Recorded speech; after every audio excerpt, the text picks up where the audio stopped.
I love throwing liches at my players.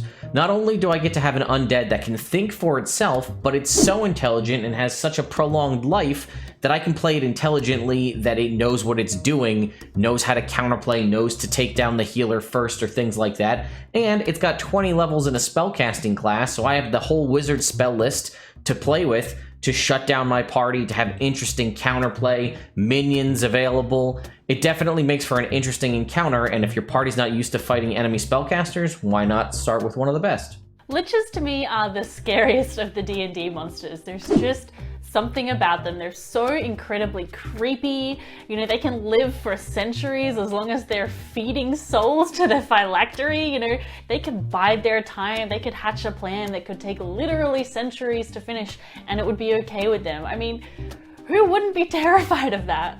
You know, what is a lich but a spellcaster who's not done yet? And I think that's what makes it, you know, so terrifying and so fearsome, is because it's relatable. Any adventuring character, regardless of their alignment, if they feel like strong enough that there's something they haven't done yet, lichdom is a possibility. It's the corruption that comes with immortality that's so horrifying.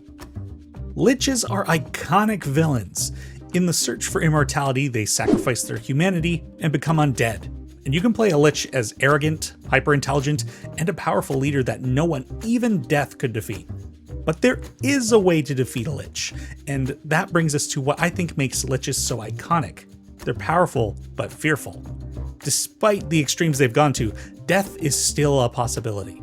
Now, a puzzle lich, that would be fun. This high-level wizard that seeks immortality by becoming a powerful undead, so he can continuously put locked doors and puzzles in the path of adventurers.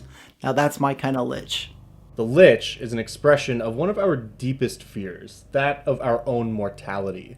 This is an individual who has dedicated their entire life to keeping true death at an arm's length, while simultaneously harnessing that power to serve their own ends. Now, while on the surface a lich may seem extraordinarily powerful, they are ultimately terrified of what waits for them should they be destroyed. There's no more frightened creature in the multiverse than a lich the moment before its phylactery is undone. And that desire to keep on living past one's own natural lifespan, along with the fear of what lies beyond, is extremely compelling and quite relatable. I like to put a lich in front of a party for whom I'm looking to provide the ultimate Emperor Palpatine experience. And by that I mean, liches can start out being someone of note to the party, and their true designs can be revealed over time. They're driven by a powerful need to fulfill something for themselves or even for others that only immortality can serve. And that powerful drive is what makes them not just great villains, but great characters. What I love about the classic Lich is that there's so many different opportunities. From a story perspective, you can make them a mastermind, you can make them that kind of creepy old guy that's kind of meek in the back corner.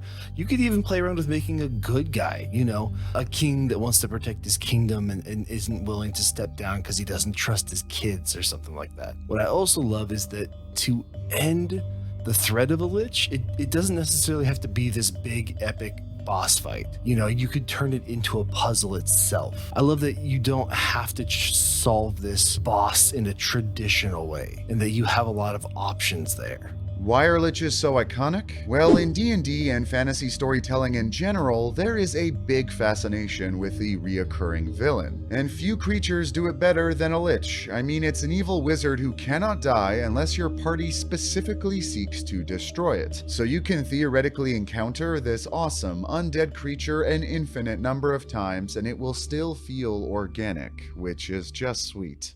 The Lich is an awesome monster to use because it can be a very easy reoccurring villain. It's one of the few monsters in D&D that you can throw at your party without the concern of them killing the villain for good.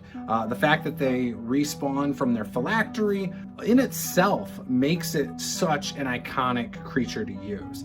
If you are going to be running a long campaign and you don't want to worry about your party murder hoboing in the middle of a monologue, the Lich is definitely your monster. My current campaign has actually got a good lich, someone that turned to lichdom for the greater good to protect their city from a curse and turn all their people undead until such a time that they could cure the curse or remove the curse and return their people back to the land of the living. Playing with those expectations of, is the lich actually good or are they just pretending for some more nefarious purpose, has been a lot of fun. I remember liches in my early exposures to D&D. In Baldur's Gate 2, if you found a lich, it suddenly just auto-cast a bunch of spells on itself with contingencies and all kinds of things, and it would just be invulnerable to everything you did, and you had to try to dispel what you could and outlast it until its protections were gone, and then you could try to destroy it. At that point, it wasn't too hard, but you had to get through all those spells and outlast it, and it was hard. In my first campaign of 5th edition, when I really started to play actual D&D, not video games, I came across a lich and I almost died, and I felt the weight of that lich's presence in the air. I didn't know back then how powerful different creatures were. I didn't know CRs. I had no idea. I just thought this lich could look at me and I would die. You figure a wizard has spent his whole life trying to capture that feeling of what it's like to harness magic, powerful magic, and they become kind of addicted to that power and they want more. And so they need more time than probably their lifespan is going to allow. And so they do things and they study and they find these forbidden magics that allow you to extend your life. And to heck with the fact that your body's all rotting and you don't look too good, but that's neither here nor there. And the important thing here is I have more time to practice my craft, and as I get more and more powerful, and it's one step closer to my ultimate goal, to be a god and be able to do anything that I want.